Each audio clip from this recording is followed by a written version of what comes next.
Sebentar.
Oh, ya.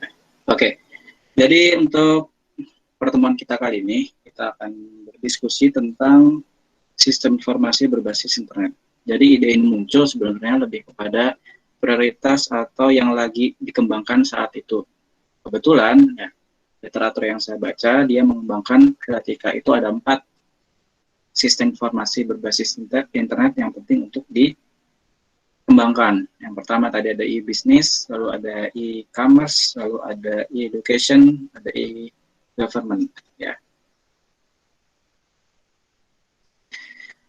Jadi istilah sistem informasi berbasis internet itu adalah kalau misalkan pertemuan-pertemuan sebelumnya kita bahas tentang sistem informasi, itu lebih kepada biasanya ya sistem informasi berbasis lokal aja.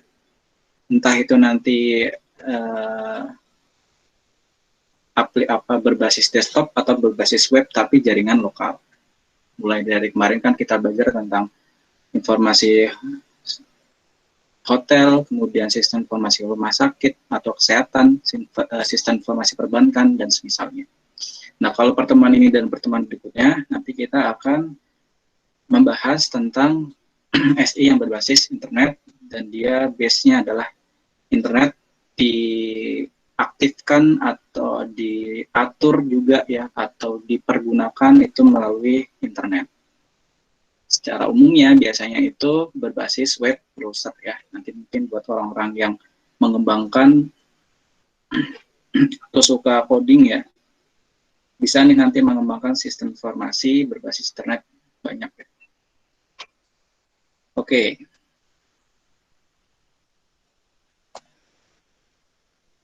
Ini untuk bahasan kita secara umum terbagi menjadi 4 bagian, ada e-business, ada e-commerce, ada e-education, dan e-government. Karena kalau kita lihat dari segi halaman itu banyak, makanya saya bagi 2 ya. Nah, kita awali dulu dari e-business. Oke. Dari katanya, itu biasanya lebih kepada elektronik ya, elektronik bisnis berarti nanti aktivitas bisnis yang terlaksana atau aktivitas bisnis yang saling berkegiatan dan saling beraktivitas itu lewat internet atau elektronik. Nah, di situ nanti bekerja ada komputer, di situ nanti bekerja ada internet, database, dan lainnya. Nah, ada 7 strategi taktis untuk sukses dalam e-bisnis. Maksudnya adalah ketika seseorang yang ingin mengembangkan e-bisnis, maka ini akan ada 7 strategi nih. Yang pertama adalah fokus. Nah, kira-kira ketika seseorang itu mengembangkan e-bisnis, ya harus fokus nih. Ini sistem itu bisa digunakan dan juga bisa untuk produk apa aja. Banyak ya. Ada yang e-bisnis secara universal, tapi ada e-bisnis yang spesifik. Contohnya kalau misalkan kita melihatnya bagian dari e-bisnis ada e-commerce itu kan banyak ya. Kalau misalkan kita sebutkan salah satunya, yang umum nih biasanya adalah kalau teman-teman akses yang namanya itu Tokopedia itu kan universal. Lalu juga ada waktu itu saya sempat baca Happy Fresh itu e-commerce yang khusus untuk pertanian atau produk-produk dari alam. Nah, itu kan fokus. Jadi si sistem ini buat apa? Oke. Kemudian banner berupa teks, gitu ya. Jadi kita lihat nih, karena si user itu biar fokus, maka perlu adanya banner-banner atau teks-teks yang memang ditonjolkan untuk melihat sistem tersebut. Lalu yang ketiga ada ciptakan 2 level afiliasi. Tentu nanti di dalam sistem akan ada distributor, lalu juga akan ada agen ya, yang si agen jual kembali apa yang dimiliki oleh distributor. Lalu manfaatkan kekuatan email. Jadi email itu bisa dibilang adalah sebuah media elektronik untuk kita berkirim pesan, walaupun sekarang sebenarnya lebih cepat juga kita pakainya berbasis aplikasi ya, salah satunya adalah WhatsApp. WhatsApp sering dipakai oleh masyarakat secara umum. Namun ke belakangan ya, atau semakin ke sini gitu kan ya, semakin berkembangnya zaman, email itu ternyata tidak hanya digunakan khusus untuk berkirim pesan. Di situ juga nanti kita akan bisa membuat data-data dan juga bisa menyimpan data-data dari si pengguna user atau data-data untuk akun seseorang ya. Jadi dengan adanya akun gitu kan ya, user itu harus memasukkan email, kan nanti kita dapat datanya. Atau kan data itu menjadi base atau data itu base yang penting nih untuk perusahaan-perusahaan mengembangkan bisnisnya mau seperti apa. Walaupun ini kan tertulis ya, pemasaran dapat dilakukan melalui email atas dasar persetujuan. Oke, biasanya juga nih, kalau teman-teman itu suka akses yang namanya produk-produk digital, kayak contohnya entah itu beli lisensi, entah itu beli aplikasi gitu ya, entah itu beli produk-produk digital seperti desain dan semisalnya gitu kan. Biasanya nanti itu akan ada persetujuan nih, apakah kedepannya si pembeli gitu ya mau untuk dikirimi pesan iklan. Kalau mau tuh nanti setiap bulan biasanya atau bahkan setiap pekan gitu kan ya, nanti akan ada email-email iklan yang masuk. Nah, sampai saat ini pun juga email bisa menjadi pemasaran yang bagus ya, karena ada beberapa memang yang awalnya tidak niat membeli, tapi cuman karena suatu ketika dia baca email ya, ternyata boleh juga nih untuk kita beli aplikasinya. Selain itu juga bisa e-bisnis bisa juga strategi melalui artikel, lalu juga e-marketing. E-marketing ini nanti pemasaran secara online ya. Kemudian ada komunikasi instan. Komunikasi instan ya biasanya chat secara personal, entah itu melalui aplikasi atau juga berbasis internet yang nanti langsung ke calon pembeli gitu ya.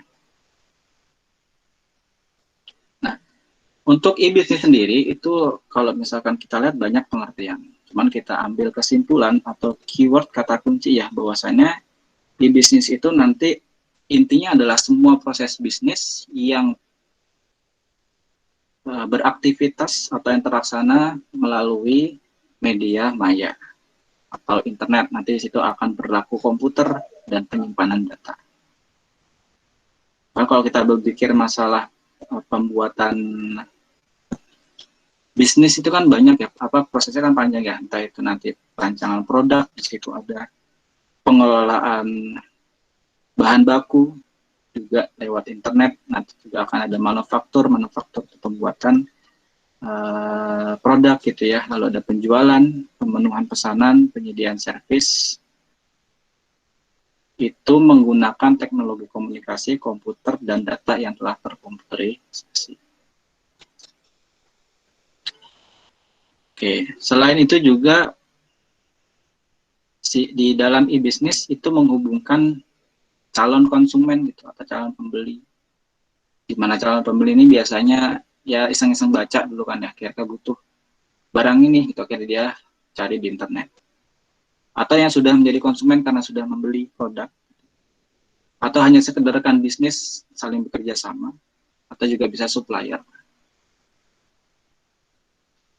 Nah, karena kita berbicara masalah e-bisnis, tentu penggunaan internet itu menjadi penting dalam e-bisnis, dan itu memangkas waktu, ya, memangkas administrasi, juga memangkas pengeluaran, karena semua terekam secara digital, gitu kan ya.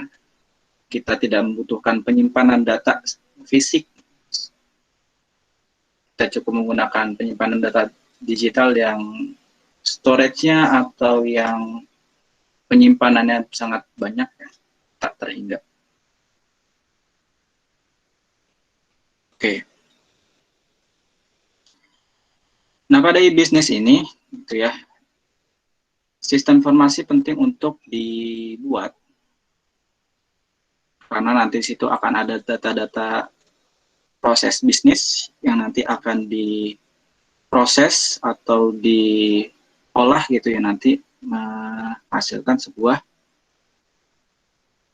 produk atau menghasilkan sebuah informasi yang digunakan dalam bisnis tersebut. Nah, ini ada beberapa dimensi ruang lingkup dari e-bisnis. Jadi nanti ketika teman-teman berbicara masalah e-bisnis, itu tidak hanya terkotakkan atau terspesifikasikan dengan e-commerce, ya. Jadi nanti kita sedang berdiskusi pun, atau secara organisasi, kita tidak menghasilkan sebuah produk, tidak ada proses terjadi jual beli, itu juga nanti termasuk dari e-bisnis. Nah, ini ada beberapa dimensi ruang lingkup, ada 4, ya. Yang pertama ada what,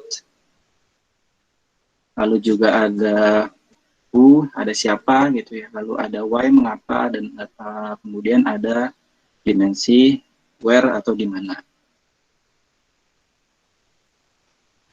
Nah, tadi sudah saya singgung bahwa untuk e-bisnis itu lebih besar dari e-commerce, ya. Kalau e-commerce kan identik dengan jual beli secara digital.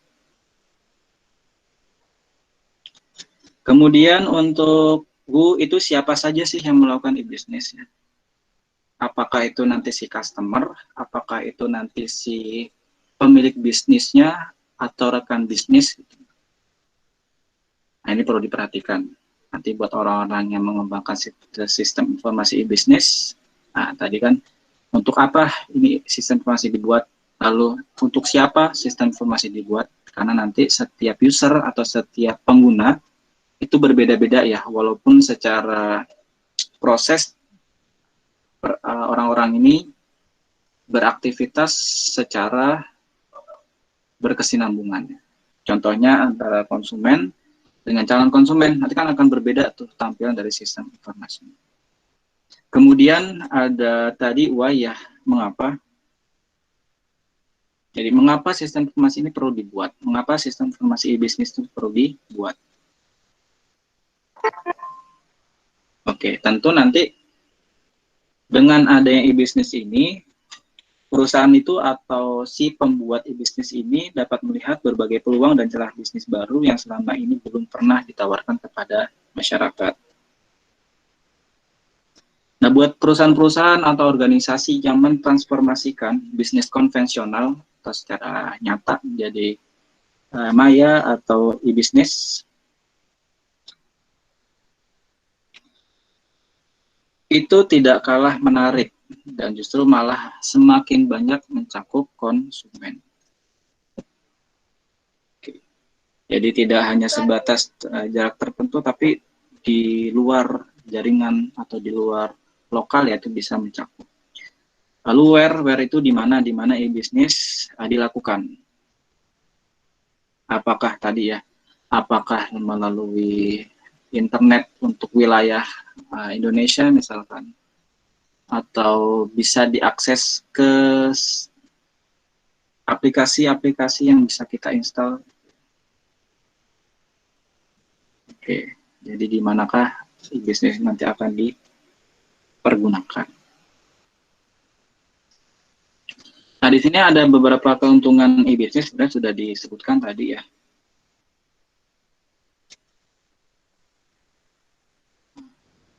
E-bisnis sendiri pun juga punya beberapa karakteristik.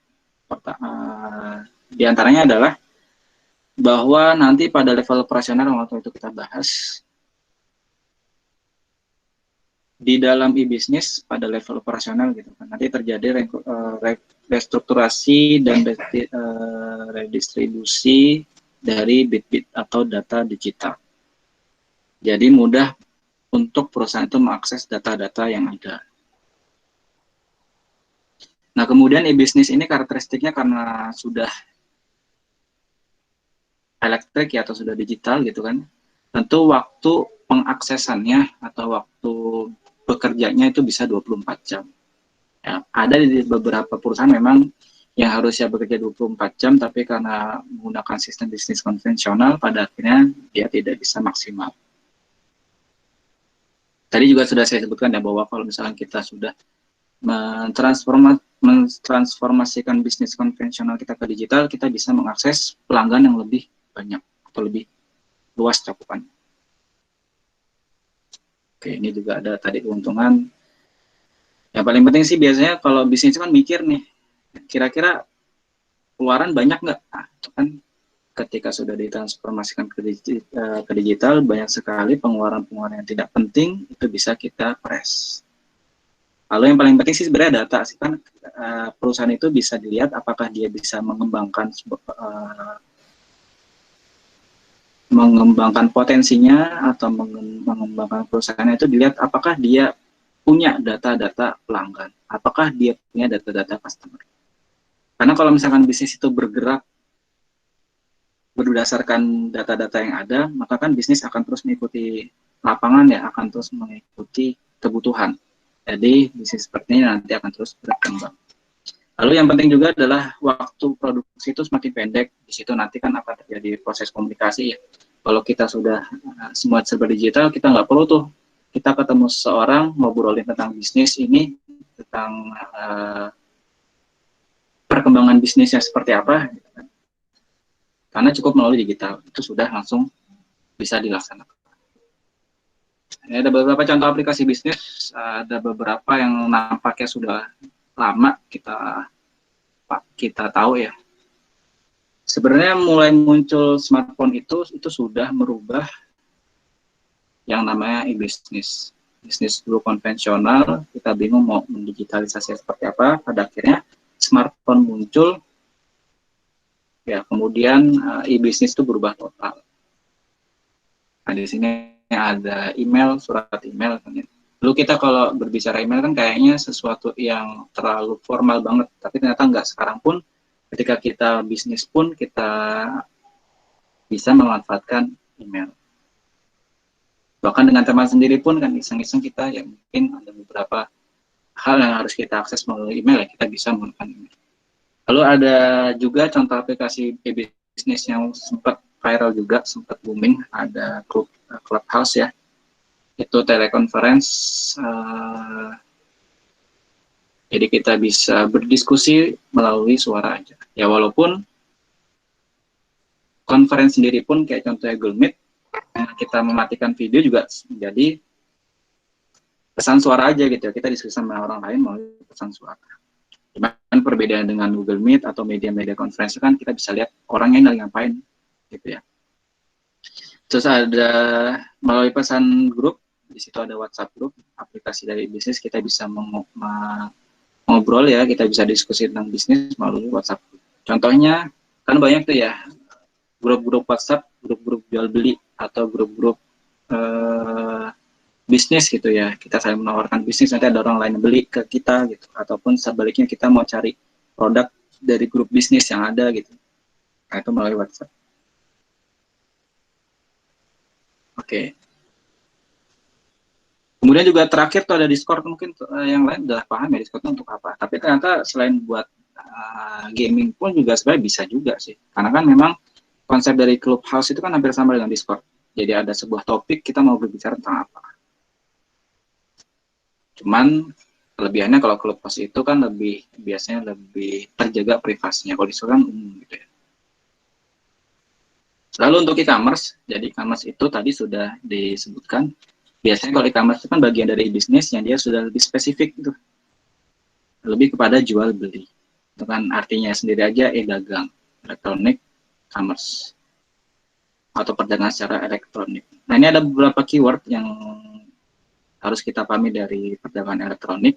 Di situ ada penyebaran, lalu ada pembelian, penjualan, pemasaran barang, jasa melalui sistem elektronik seperti internet atau televisi, website, lalu jaringan komputer lain. Nah ini kan televisi itu sebenarnya udah jadul juga ya. Dulu kan kalau kita mungkin pernah lihat gitu, ada sebuah acara yang menawarkan produk-produk, entah itu produk panci, entah itu produk impor, mulai dari ember, mulai dari peralatan rumah tangga dan semisal. Nah, sekarang sudah semua berubah tuh, mulai ada internet, akhirnya orang-orang bisa iklan langsung lewat YouTube ya. Dia punya perusahaan sendiri, dia punya startup sendiri, dia punya produk, punya channel, ya tinggal pasarin aja di YouTube. Nah nanti e-commerce sendiri, gitu, ketika kalian mau mengembangkan sistem informasi tentang e-commerce, perlu diperhatikan, di situ tentu nanti akan melibatkan transfer dana elektronik. Nah, ketika sebuah sistem itu melibatkan transfer dana elektronik, nah, nanti legasinya atau perizinan itu perlu kalian perhatikan. Jadi nggak sembarangan nih kalian buat sistem informasi, lalu di situ ada terjadi proses pertukaran rupiah gitu ya, transfer dan semisalnya, maka nanti akan ada peraturan-peraturan dan juga undang-undang yang harus kalian patuhi. Seperti biasanya ya, nanti kalau misalkan sistem informasi tersebut ada proses transfer dana elektronik, maka di situ nanti kalau ternyata sudah sampai jumlah yang besar, biasanya nanti akan ada tuh lisensi otoritas jasa keuangan atau OJK. Karena yang ditakutkan kalau misalkan sistem informasi itu tidak, kalau yang terjadi transfer dana ya, tidak mengikuti peraturan, nanti bisa tuh dana disalahgunakan. Entah customer-nya akan rugi karena dana disalahgunakan, atau juga bisa pemilik e-commerce itu yang rugi nih. Karena kan nggak ada tuh yang namanya pemantauan dana. Pertukaran data elektronik. Nah, nanti e-commerce itu kalian harus perhatikan, dia akan terjadi pertukaran data elektronik. Maka perlu dikembangkan nanti namanya sistem keamanan sistem informasi. Karena jangan sampai ketika kalian membuat sistem informasi, data customer itu mudah untuk diambil nih sama orang yang tidak bertanggung jawab. Apa sih biasanya data penting itu? Biasanya kan ini ya, NIK kita, nama orang tua kita, lalu juga rekening kita bahkan, dan lain-lain sebagai data yang penting untuk dijaga. Maka dari itu perlu untuk diperhatikan. Sistem manajemen inventory otomatis. Jadi di dalam e-commerce ada tuh nanti sistem manajemennya. Jadi nanti akan ada tuh kira-kira kebutuhan apa aja sih peralatan yang dibutuhkan untuk mengakses bagian-bagian tertentu. Lalu yang terakhir ada sistem pengumpulan data otomatis. Jadi nggak perlu lagi kayak istilahnya itu customer service atau resepsionis ya. Orang datang ke kita catat, nanti baru kita masukin tuh datanya. Nggak harus gitu. Buat apa toh semua customer sudah punya yang namanya smartphone masing-masing. Kenapa nggak mereka sendiri yang masukkan data? Nah, ini pun juga sekaligus ini ya bentuk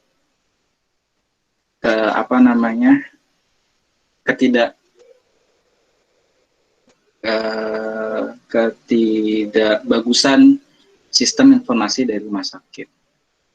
Karena waktu itu ada beberapa rumah sakit ketika mendata pasien BPJS, saya pernah merasakan ya, waktu itu harus pagi-pagi berangkat buat daftar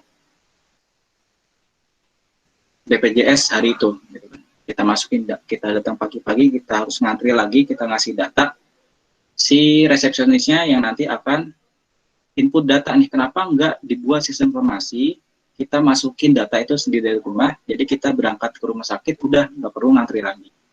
Itu kan memotong yang namanya administrasi, nah, itu fungsi dari sistem informasi.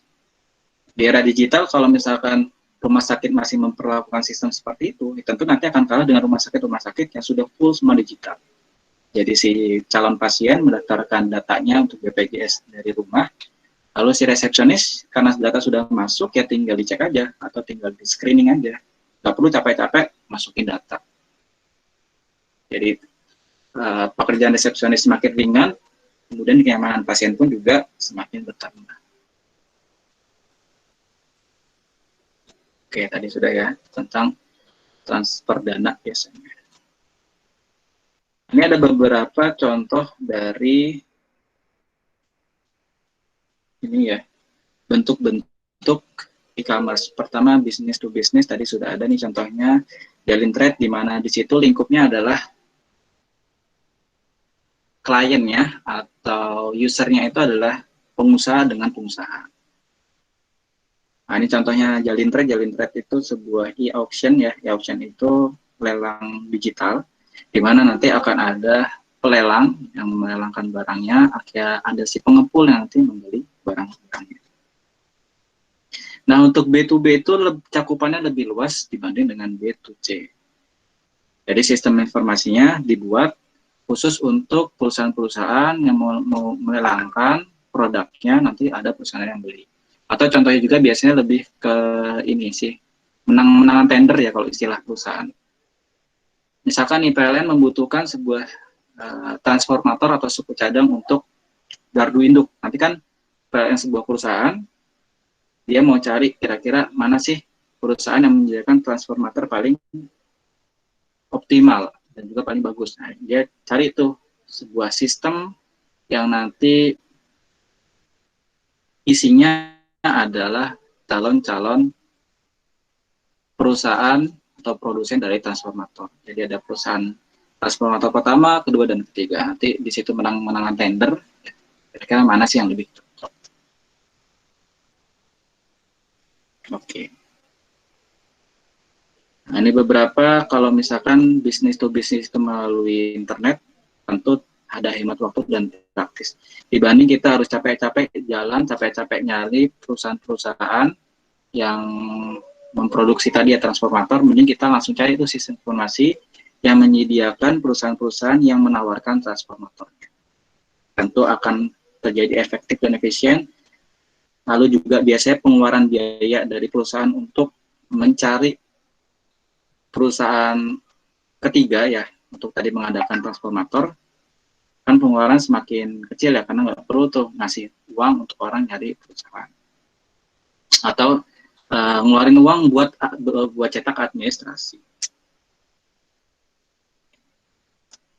Lalu yang kedua ada business to customer. Ini nanti si produsen langsung mengirim. Jadi produsen membuat sebuah sistem informasi sendiri untuk diberikan kepada customer. Nanti customer akses sistem informasinya.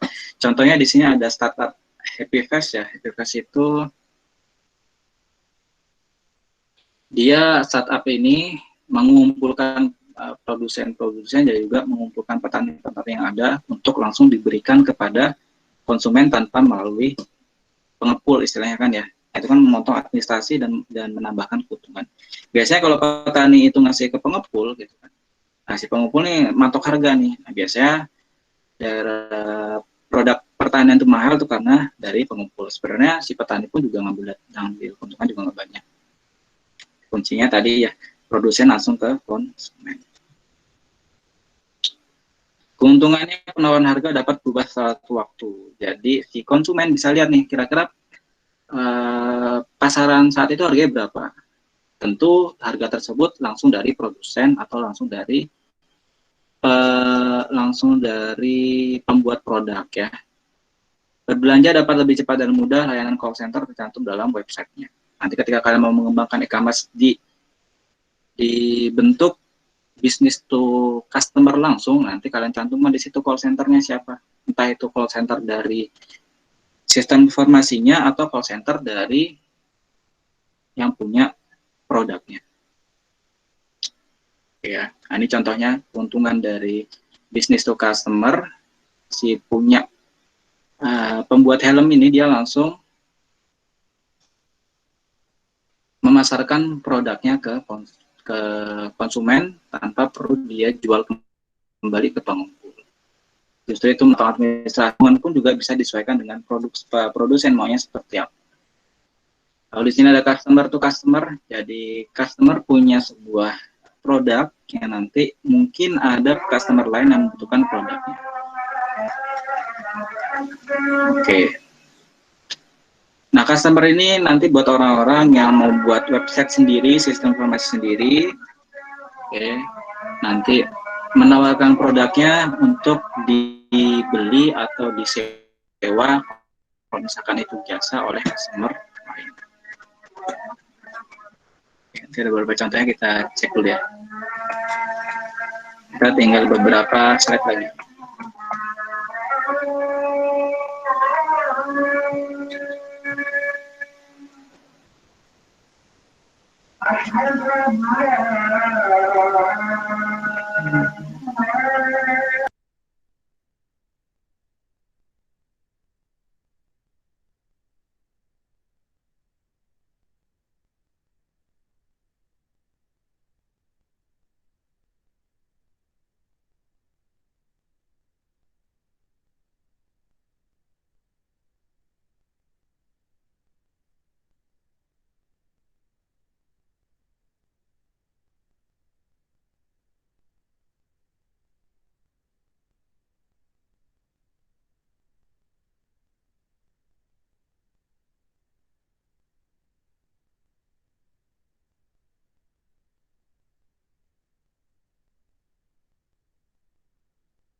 Oke, kita lanjutkan sebentar ya untuk bentuk dari e-commerce. Yang selanjutnya adalah customer to customer, tadi sudah disebutkan. Jadi si customer yang dia tidak memproduksi barang sehari-hari gitu ya, tapi dia punya barang yang mau ditawarkan ke customer lain. Nah, di sini nanti bentuk dari sistem informasinya seperti apa. Untuk customer to customer itu lingkupnya lebih kecil sekali ya, jadi langsung spesifik. Dia sistem informasi, nggak yang mau yang ribet banget. Intinya adalah calon penjual itu maunya adalah barang dia laku, dibeli oleh customer, tidak perlu dilempar-lempar ke pengepul atau ke agen lainnya. Oke. Nah, ini proses karakteristik dari C to C. Pertama adalah pada lingkup konsumen ke konsumen bersifat khusus ya, karena hanya terjadi di antara konsumen. Lalu masih sama karena ini sifatnya adalah digital, bentuknya adalah maya atau digital, tentu internet nanti dijadikan sebagai sarana untuk informasi. Nah, nanti juga terkadang memang customer to customer biasanya membentuk sebuah komunitas sendiri, entah itu nanti di akun sosial media gitu ya, atau nanti di aplikasi pesan langsung, mulai dari grup WhatsApp atau grup Line atau grup Telegram dan semisal.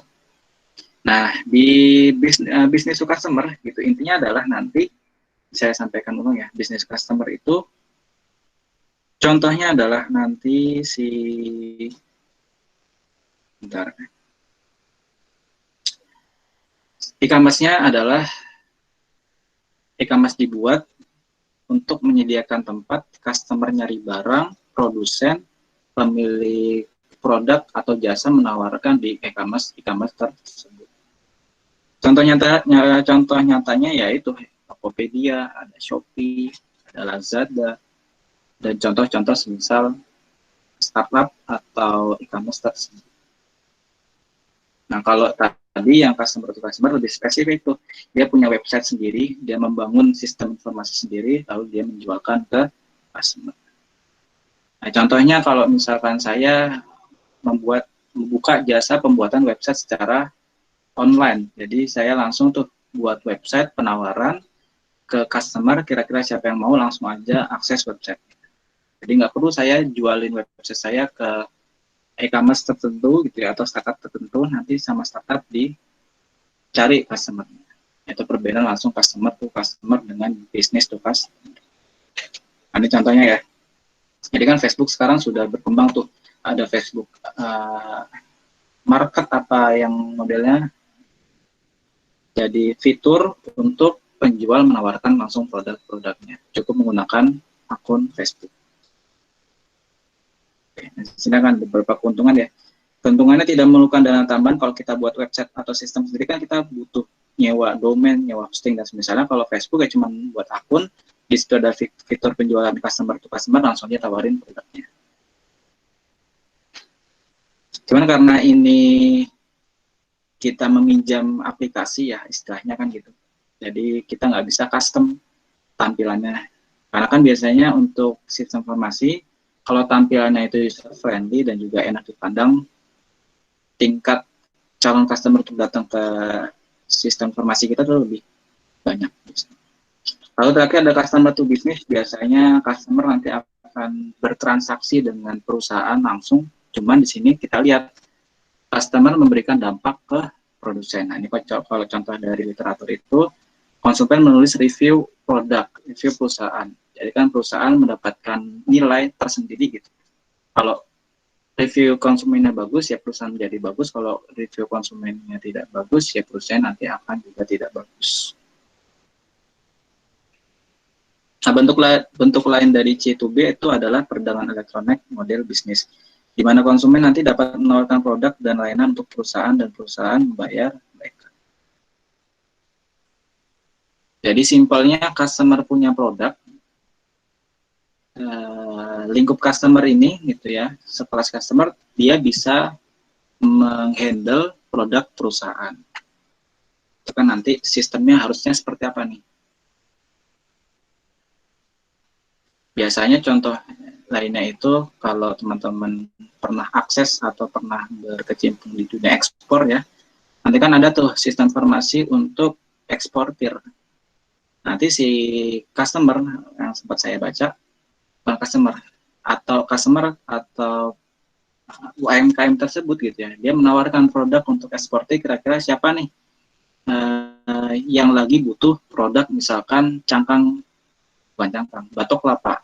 Jadi customer buat batok kelapa dengan spesifikasi seperti berikut, akhirnya banyak tuh eksportir yang nyari. Nah, kalau misalkan ada eksportir tertentu yang minat, dia langsung menghubungi. Itu terjadi antara customer dengan bisnis. Oke, itu terakhir ya. Kira-kira ada yang mau disampaikan dari kalian, silakan sebelum saya simpulkan dan saya tutup.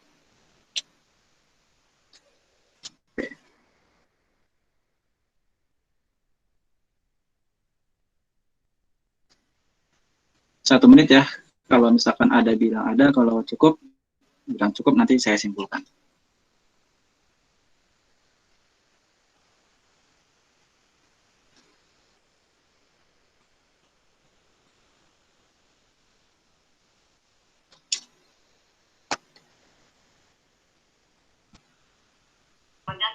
Cukup, Pak. Oke, cukup ya. Jadi kesimpulannya untuk e-business sama e-commerce, kalau e-commerce itu bagian dari e-business yang itu spesifik ke jual beli. Kalau e-business tidak hanya jual beli, istilah nanti akan ada proses bisnis lainnya seperti mengorganisir sebuah komunitas gitu, bisa terjadi di e-business. Jadi kalian mau mengembangkan jasa nih, atau mengembangkan organisasi melalui Google Meet misalkan, atau melalui pesan suara. Kamu dari situasi batur barang sangat berapa kali mah? Oke, melalui grup WhatsApp. Lalu kalau e-commerce nanti kalau kalian mau mengembangkan sistem informasi e-commerce, kalian lihat tuh bentuknya apakah itu bisnis to bisnis business to customer, customer to customer, atau customer to business. Karena nanti akan berbeda model sistem informasinya. Ya, harapan saya adalah teman-teman semakin mudah nanti dalam membuat sebuah sistem informasi yang bisa kalian buat untuk, selain untuk pemasukan kalian, juga bisa digunakan untuk tugas akhir. Oke ya, itu dari saya, nanti bisa dibaca-baca kembali untuk sistem informasi berbasis internet dari e-business yang di Kamas. Untuk e-government dan e-education kita lanjutkan pertemuan berikutnya. Terima kasih atas partisipasinya. Dari saya cukup sekian. Jangan lupa untuk dikumpulkan ya yang presentasi hari ini. Jangan lupa dipersiapkan untuk presentasi pekan berikutnya. Oke. Dari saya cukup sekian. Kurang lebihnya mohon maaf. Selamat malam. Wassalamualaikum warahmatullahi wabarakatuh.